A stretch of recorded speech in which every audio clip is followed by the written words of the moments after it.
ゆっくりレ夢ムです。ゆっくりマリサだぜ。ゆっくりレミリアだって。さあレ夢ム、レミリア、実際カバディの試合をやってどうだった？相手がタックルしてきて怖かったって。私は自分のコートに戻ろうとしたら、いつの間にか囲まれていたわ。そう、それがカバディの守備の特徴なんだぜ。どういうこと？例えば野球では、攻撃と守備が明確に分かれていて、守備側は相手の攻撃中に点を取ることができないが、カバディというスポーツでは、守備側でも点を取ることができるんだぜ。オラもそれにやられたって。そしてカバディでは、守備の得点のメリットは、ただ1点を取れるだけではないんだぜ。点を取るだけじゃない？その前にレ夢ムに一つ問題なんだが、カバディではアンティが7人の時と1人の時、レイドはどっちが有利だと思う？そりゃあ断然アンティが一人の時でしょ。そうだよな。そして敵チームのレイドのターンで得点できたら、次のレイドはどっちだ？味方のチームだって。そう。つまりアンティで相手のレーダーをアウトにできたら、次の味方のレイドが有利に進められるんだぜ。なるほど。相手のアンティが一人減っているものね。そしてもしもアンティで、相手のエースレーダーをアウトにできたら、相手チームの攻撃力が落ちるわね。そうすると必然的に、2番手、3番手のレーダーが出てこざるを得ないんだぜ。そしてその選手も守備で捕まえられたら、最終的にはアンティ専門の選手がレイドに来るんだぜ。なるほど。それほどカバディでは守備が重要なのね。ああ、そしてカバディの守備の考え方は大きく2つに分かれるんだぜ。その前にマリサ、ちょっといい？なんだ？タイムアウトの時間って30秒って聞いたんだけど、私たちもうここに1分以上いるんだけど大丈夫なの？ああ、そのことか。大丈夫だレイム。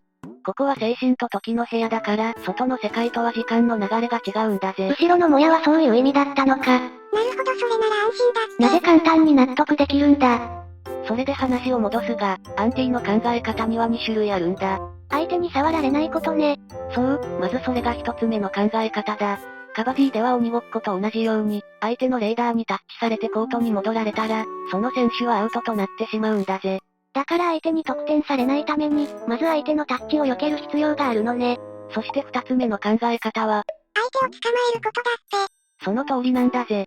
カバディは相手にタッチしても、自分のコートに戻らなきゃいけないから、相手の逃げ道を塞ぐ、タックルで相手を追い出すなどして、相手のレイドを失敗させるんだぜ。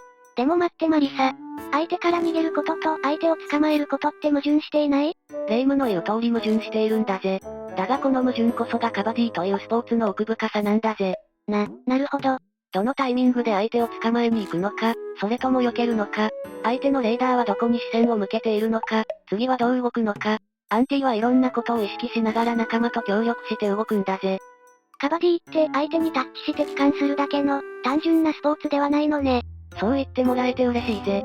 そして相手レーダーをアウトにする方法なんだが、これも大きく2つに分けられるんだぜ。2つ？ツッコミとブロッキングだ。なんでやねん。そのツッコミじゃねえわ。まず大前提として、カバディの守備は、集団でやるんだが、ただ集団で捕まえるにしても、相手の足を止めるか、逃げ道を塞ぐ必要があるんだぜ。そこでツッコミは、いわゆるタックルと言い換えてもいいんだが、アンティが相手レーダーにタックルすることで、仲間が相手を捕まえるきっかけを作るんだぜ。でもオラはコート外に押し出されたって。そうね、相手がコート際にいるとき、相手レーダーをコート外に押し出す目的の時もあるぜ。ちょっと言葉だと伝えづらいから、ここで実際のカバディの動画を見てみるんだぜ。まずはこの選手に注目してほしいんだぜ。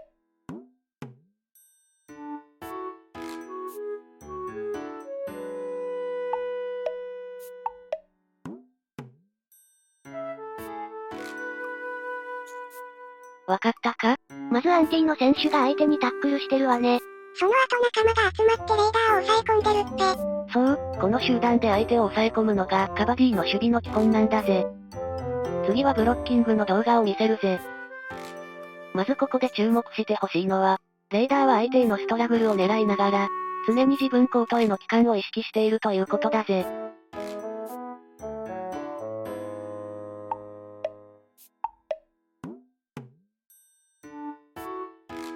ここでは、相手から一番遠い位置にいる、この二人の選手に注目してほしいんだぜ。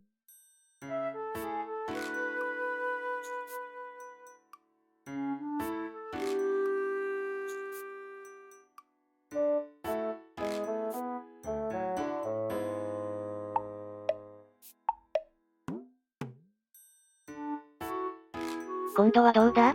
確かに二人がかりでレーダーの帰還を邪魔しているわね。それに二人は手を繋いでいるって。これはチェーンといってカバディの基本技なんだが、ここで説明すると動画が長くなるから、また別動画で説明するぜ。どうだ？意外とカバディの世界は奥が深いだろ？そうね、まだまだ知らないことがたくさんあるわね。本当はウプ主も一つの動画で全部説明できればいいんだが、ウプ主のカバディ歴が浅いことや、説明が難しい技術もあって、なかなか一つの動画にまとめられないんだぜ。そうだったのね。てっきり動画数を稼ぐためだと思っていたわ。それも半分あるんだぜ。あるんかい？本当はタイムアウト後に試合コートに戻る予定だったんだが、ちょっと思ったよりも説明が長くなってしまったから、残りの試合は次回の動画でやるぜ。